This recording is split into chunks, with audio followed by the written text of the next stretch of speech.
Alléluia. Je vous salue dans le nom de notre Seigneur Jésus.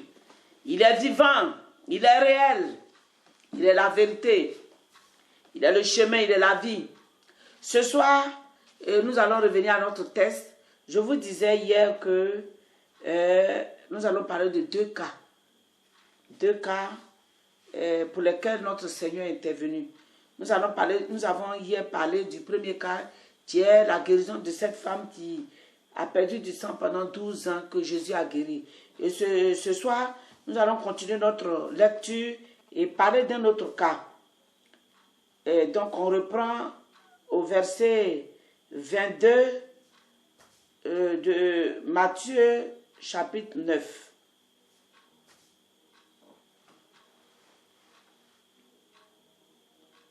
Parlant de la femme, pour vous rafraîchir un peu la mémoire, Jésus se retourna et dit, en la voyant, prends courage, ma fille, ta foi t'a sauvée, ta foi t'a guérie.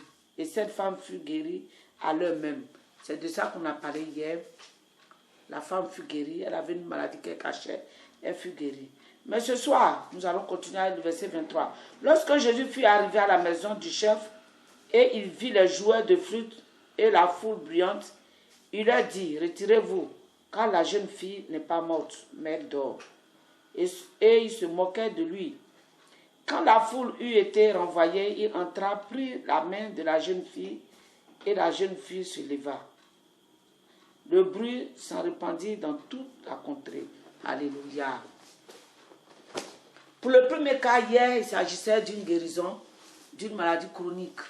Parce qu'une maladie de 12 ans, c'est une maladie chronique. Le deuxième cas, il s'agit d'un cas de mort. Et le chef de la synagogue qui est allé chercher Jésus était dans le désespoir presque. Parce que sa fille était en train de mourir. Jésus n'a pas refusé d'aller.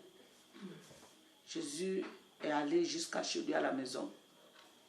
C'est vrai que, chemin faisant, il a été interrompu par cette dame qui avait une maladie chronique. Parce qu'une maladie de 12 ans, c'est une maladie chronique. Pour dire que Jésus guérit aussi les maladies chroniques. Peu importe le nombre d'années, le nombre de mois, le nombre de semaines, Jésus guérit encore. Et donc, il est arrivé enfin chez le chef de la synagogue. Malheureusement, la fille était déjà morte. Jésus a montré qu'il était au-delà de la mort. La Bible nous dit qu'il tient la clé de la mort et du séjour de mort. Jésus est arrivé. Pour lui, la fille dormait et les gens se moquaient. La fille dormait parce qu'il a réveillé comme si on réveillait quelqu'un qui dormait. C'est ce qu'il a fait. Jésus, la résurrection. Jésus vit à jamais. Jésus au-dessus de toutes choses. Jésus au-dessus de la mort. Ce soir, on t'a déclaré, on t'a dit qu'il n'y a plus d'espoir pour toi. On t'a dit que ton cas est grave. Tous ceux qui sont passés par là sont morts. Tu es en train d'agoniser. Ton cas est critique. De l'hôpital même, on t'a renvoyé à la maison en attendant que le dernier souffle disparaisse. Mais laisse-moi te dire, il y a de l'espoir. Jésus s'appelle la résurrection. Il va communiquer sa vie. Ce souffle qu'il a mis à Adam et qui a fait d'Adam un être vivant. Ce souffle, il te le remet au nom de Jésus. Ce souffle va revenir. S'il a ressuscité cette fille, il peut te ressusciter. Il peut toucher l'organe atteint. Cet organe malade qui lentement t'entraîne vers la mort. Jésus va le régénérer et te redonner la vie. Ça peut être des affaires, quelque autre chose qui est en train d'agoniser. un problème, tu es en train d'avorter. Le Seigneur est là pour ressusciter tes affaires, pour ressusciter ton commerce, pour ressusciter tes plantations, pour ressusciter tout ce qui est en train de mourir. Il s'appelle la résurrection. Dans tous les domaines, il ressuscite. Alors nous allons prier. Tu écoutes la prière. Et si tu es d'accord, tu dis Amen.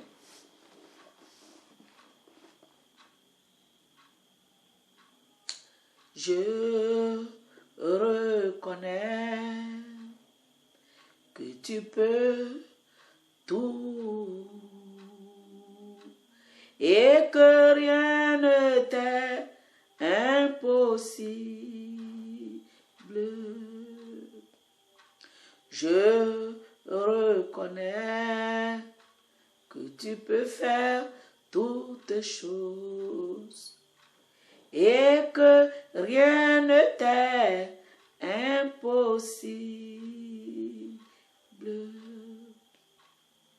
Seigneur, fais-nous voir ta gloire. Seigneur, fais-nous voir ta gloire. Seigneur, fais-nous voir ta gloire. Seigneur, fais-nous voir ta gloire. Ta gloire, Seigneur. Seigneur, fais-nous voir ta gloire. Seigneur, il y a des hommes, des femmes désespérés parce que leur cas ayant été déclaré cas critique, leur cas ayant été déclaré cas humainement impossible. Des gens qui agonisent, des gens qui attendent la mort d'un moment à l'autre. Seigneur, nous t'en supplions. Et même des parents qui sont à côté de leur enfant, leur frère, leur mari déjà mort, qui touchent ce corps et qui ramènent ce corps à la vie, comme tu l'as fait pour cet enfant. La parole de Dieu a été écrite pour nous autres. Cette fille n'est plus là. Le chef de la synagogue n'est plus là. Mais nous sommes là. Cette parole nous est destinée. Alors, nous bénéficions aussi de toutes ces grâces que les autres ont eues dans cette Bible. Seigneur, viens au secours de ces malades et redonne-leur la vie. Redonne la vie. Cette petite fille n'est pas la seule que tu as ressuscitée. Tu as ressuscité le fils de la veuve Naïm. Oh, notre Dieu, notre roi. Et toi-même, la mort n'a pas eu de pouvoir sur toi. Tu es ressuscité à jamais. Le fondement de notre foi. Concrétise ta parole en ramenant à la vie tous ces corps qui sont en train de disparaître. Tous ces souffles qui sont en train de se couper. Seigneur, tu les vois. Touche-les. Ramène-les à la vie. Au nom de Jésus, ramène-les à la vie. Au nom de Jésus, ramène-les à la vie. Au nom de Jésus, que le souffle qui est en train de disparaître revienne maintenant. Que le souffle qui est en train de se couper revienne maintenant. Au nom de Jésus, que ce souffle revienne. Au nom de Jésus. Il peut y avoir des affaires qui sont en train de tomber. Des commerces qui sont en train de tomber. D'autres choses qui sont en train de tomber. Qui sont en train de couler. Jésus, au secours.